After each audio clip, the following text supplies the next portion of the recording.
नमस्कार मेरे प्यारे भैया बहन। आज मैं समाज के विषय में बताने जा रहा हूँ। समाज क्या है, समाज का अर्थ एवं परिभाषा सुनिए, ध्यान से सुनेंगे तो आपको याद रहेगी। समाज का शाब्दिक अर्थ है संक्षेप। जब भी दो या दो से अधिक पदों के बीच की विभक्ति या योजक पदों को हटाकर एक नया शब्द बनाया जाता है, उस संक्षिप्त पद को समास कहते हैं। जैसे तीन लोचनों वाला को हम लोग क्या कहते हैं?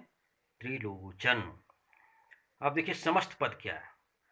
समास के नियम से मिले हुए शब्द समूह को समस्त पद कहते हैं। समझ में आ गया? समास के नियमों से मिले हुए जो शब्द होते हैं उन समूह को समस्त पद कहा जाता है। जैसे चतुरानन, चार है आनंद जिसके। अब इसमें दो पद होते हैं, एक पूर्व पद माने जिसको कहते हैं पहला पद, और दूसरा को कहते हैं उत्तर पद।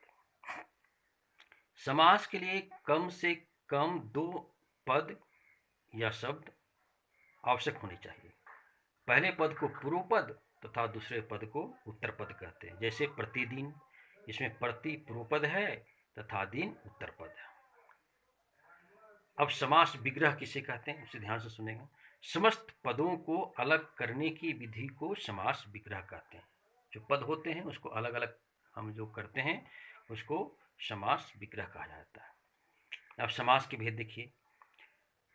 मूलतः समास के 6 भेद होते हैं, लेकिन कोई कोई विद्वान, कोई कोई व्याकरणाचार्य होते हैं 4 ही माने हैं, कोई 5 मानते हैं, लेकिन अधिकतर हम लोग 6 ही माने जाते हैं। इस पर विशेष वाद विवाद नहीं करना चाहता हूँ, क्योंकि विद्वानों के बीच में कई तरह के मतभेद होते रहते हैं, लेकिन 6 ही हम लोग समझे। पहला है अव्ययी भाव समास। अब देखिए अव्ययी किसको कहते हैं? अधिकतर हम लोग जानते हैं कि अविकारी शब्दों को अव्यय कहा जाता है, याद रखिएगा। तो अव्यय भाव समास कहते हैं जिस समास में पहला पद प्रधान हो और समस्त पद अव्यय हो उसे अव्ययी भाव समास कहते हैं। या तो ये भी कह सकते हैं कि जिसका पहला पद अव्यय हो उसको समासिक पद कहा जाता है। जिन अव्ययों से बनता है, जिसका पूर्व पद अव्यय होता है, उसको अव्ययी भाव समास कहा जाता है। अब देखिए जैसे समस्त पद क्या? यथा विधि, विधि के अनुसार। प्रतिक्षण, क्षण क्षण। भर पेट, पेट भर कर। आजीवन, जीवन भर। यथाशक्ति, शक्ति के अनुसार। प्रत्येक, एक एक। निडर, डर के बिना। हाथों हाथ, हाथ एक हाथ से दूसरे हाथ में। प्रति सप्ताह, हर सप्ताह। अब दूसरा में आइए, तत्पुरुष समास किसको कहते हैं? जिस समास में दूसरा पद प्रधान हो।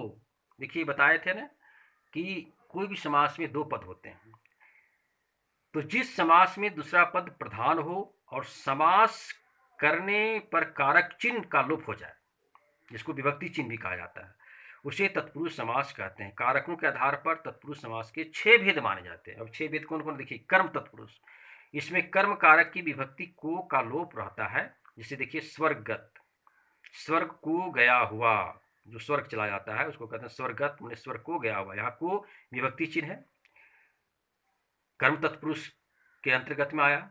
सुखप्रद, सुख को प्रदान करने वाला। चित्त चोर, चित्त को चुराने वाला। देशगत, देश को गया हुआ। मनोहर, मन को हरने वाला। वंशधर, वंश को धारण करने वाला। इतने उदाहरण मैं दे दिया।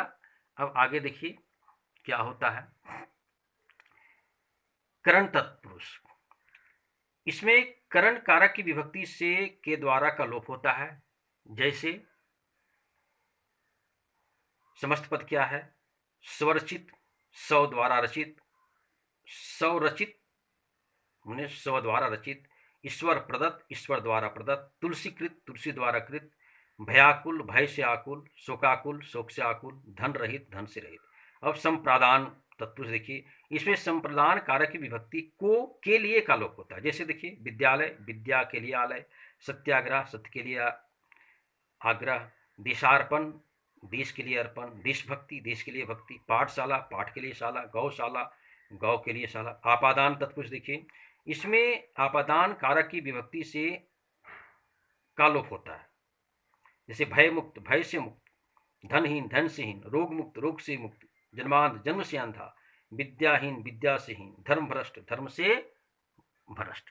अब आगे देखिए, संबंध तत्पुरुष है, इसमें संबंध कारक की विभक्ति का, की, के का लोप होता है। जैसे देखिए, समस्त पद है राजकुमार, राजा का कुमार, जीवन साथी, जीवन का साथी, आज्ञा अनुसार, आज्ञा के अनुसार, राम भक्ति, राम की भक्ति, मृत्यु दंड, मृत्यु का दंड, भारत रत्न, भारत का रत्न। अब अधिकरण तत्पुरुष देखिए, इसमें अधिकरण कारक की विभक्ति में पर का लोप होता है। याद रखिएगा, में पर एक विभक्ति चिन्ह है, इसका लोप हो जाता है। जैसे समस्त पद है पुरुषोत्तम, पुरुषों में उत्तम, आत्मविश्वास, आत्मा पर विश्वास, नीति निपुण, नीति में निपुण, कुल श्रेष्ठ, कुल में श्रेष्ठ, रण कौशल, रण में कौशल, दान वीर, दान में वीर। अब कर्मधारय समास देखिए, कर्मधारय समास को हम लोग इसको लोप विद्वानों ने कर दिया है, लेकिन इसको हम एक अलग समास के रूप में मानते हैं, या तत्पुरुष समास के अंतर्गत आता है। लेकिन यहाँ जब माना गया है तो इसको देखिए, जिस समास में पहला पद विशेषण, याद रखिएगा, पहला पद विशेषण तथा दूसरा पद विशेष्य हो, अथवा पूर्व पद तथा उत्तर पद में उपमान और उपमेय का संबंध होता है, उसे कर्मधारय समास कहते हैं। याद रखिएगा, जैसे नील कमल, नीला है जो कमल। अब नील क्या है, नीला क्या है? नीला विशेषण शब्द है, कमल विशेष शब्द है। महापुरुष, महान है जो पुरुष। प्राण प्रिय, प्राण के सम्मान प्रिय। चरण कमल, चरण रूपी कमल। चंद्रमुख, चंद्रमा के समान मुख। पीताम्बर, पीला है जो वस्त्र। अब आइए हम लोग आते हैं दिग्गु समास, जिसको गणना कहते हैं। याद रखिएगा, जिस समास में पहला पद संख्यावाची होता है वह दिग्गु समास होता है। याद रखिएगा, बहुत सरल भी है। जैसे समस्त पद है त्रिभुवन, तीनों भुवन का समूह। त्रि क्या है? संख्यावाची है। पंचवटी, पांच वटों का समूह। नवनिधि, नवनिधियों का समूह। त्रिरत्न, तीनों रत्नों का समूह। नवग्रह, नौ ग्रहों का समूह। शताब्दी, 7 वर्षों का समूह। ये सभी दिग्गु समास हुए। अब आइए द्वंद्व समास। अब द्वंद्व समास में क्या होता है, इसको जान लीजिए सिंपल भाषा में, सरल भाषा में, जिसके दोनों पद समान होते हैं, दोनों शब्द समान प्रकार के होते हैं। अब देखिए, जिस समान में दोनों पद प्रधान हो तथा समास करते समय और का लोप हो जाता है, उसे द्वंद्व समास कहते हैं। जैसे देखिए नर नारी, यहाँ नर और नारी होना चाहिए, लेकिन यहाँ पर नर नारी के बीच में हाइफन लगा हुआ है। इसका अर्थ यह निकला कि ये दोनों का, नर का भी उतना ही महत्व है, नारी का भी उतना ही महत्व है, दोनों पद समान रूप से नजर आता है। लाभ हानि, लाभ और हानि। अमीर गरीब, अमीर और गरीब। भूख प्यास, भूख और प्यास। पाप पुण्य, पाप और पुण्य। अपना पराया, अपना और पराया। ऊंच नीच, ऊंच और नीच। भाई बहन, भाई और बहन। इसमें और विभक्ति चिन्ह लुप्त है, जिसको कंजक्शन कहते हैं, आपको याद ही होगा। अब है बहुब्रीहि समास, जिस समास में कोई पद प्रधान नहीं होता, याद रखिएगा, एवं दोनों पद मिलकर किसी अन्य पद की ओर संकेत करते हैं, जिसका मूल पद प्रधान नहीं होकर के अन्य पद की प्रधानता की ओर संकेत करता है, वहां बहुब्रीहि समास होता है। अब समास पद का देखिए और विग्रह भी देखिए। लंबोदर, लंबा है उदर जिसका, अर्थात गणेश भगवान को कहते हैं। नीलकंठ, नीला है कंठ जिसका, अर्थात शिव भगवान को कहते हैं। चक्रपाणी, चक्र है हाथ में जिसके, अर्थात विष्णु भगवान को कहा जाता है। दशानन, 10 है आनंद जिसके, अर्थात रावण को कहा जाता है। षडानन, षड है आनंद जिसके, अर्थात कार्तिकेय को कहा जाता है।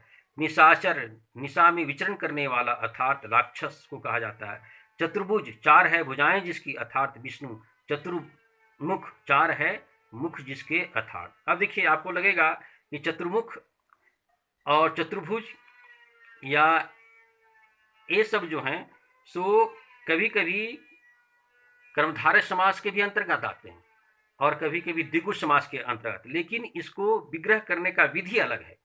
जैसे कि चतुर्भुज में 4 है भुजाएं जिसकी, अर्थात विष्णु, लेकिन चतुर मतलब 4 भी यहाँ प्रयोग होता है। अगर इसका प्रयोग करेंगे तो द्विगु समास के अंतर्गत आएगा, लेकिन यह द्विगु समास नहीं है। इसको विभक्ति या विग्रह करने पर हमें यह पता चलता है कि 4 हैं भुजाएं जिसकी, अर्थात विष्णु की ओर संकेत करता है। अब भैया, इस तरह हम लोग समास के विषय में जानकारी प्राप्त की। अब आपको मैं एक चीज बताता हूं कि ज्ञान और अक्षर का क्या महत्व है। इस पर मैं एक कविता लिखा हूँ, और मैं बहुत, आप लोग जानते हैं कि मैं 94 से रेडियो स्टेशन में प्रोग्राम देते आ रहा हूँ। अपनी कविताओं को प्रसारण होती, मेरी कविताएं प्रसारण होती रही। उसमें देखिए कविता क्या है। शब्द रस चख ले रे मनवा, बना देगा ये तुझे महान। शब्द रस चख ले रे मनवा, बना देगा ये तुझे महान। जिस घर आंगन में वर्ण अक्षर शब्द अंक का बाग लगा, वह घर आंगन में होता सदा त्राण। वह घर आंगन में होता सदा त्राण। मंगल साज बिछ जाता, स्वर्ग सा सुंदर लगता घर द्वार। उठते द्वंद राग पर सार्थक शब्द करता प्रहार। उठते द्वंद राग पर सार्थक शब्द करता प्रहार। शब्द का सुधारस चख ले जिसने, शब्द का सुधारस चख लिया जिसने, पा गया वह सत्य आहार। पा गया वह सत्य आहार। शब्द अंक बड़ा मूल्यवान होता, जिसने चख लिया शब्द का अमृत घट। जिसने चख लिया शब्द का अमृत घट, वह बन गया महान। वह बन गया महान। दुनिया का मान बढ़ता, शिक्षा का होता जितना प्रसार। जिस काल देश में शिक्षा दीक्षा का राग बढ़ता, उस काल का होता उतना समान। उस काल का होता उतना समान। जिस घर आंगन में शिक्षा दीक्षा का राग नहीं, जिस घर आंगन में शिक्षा दीक्षा का राग नहीं, वह घर आंगन में होता सदा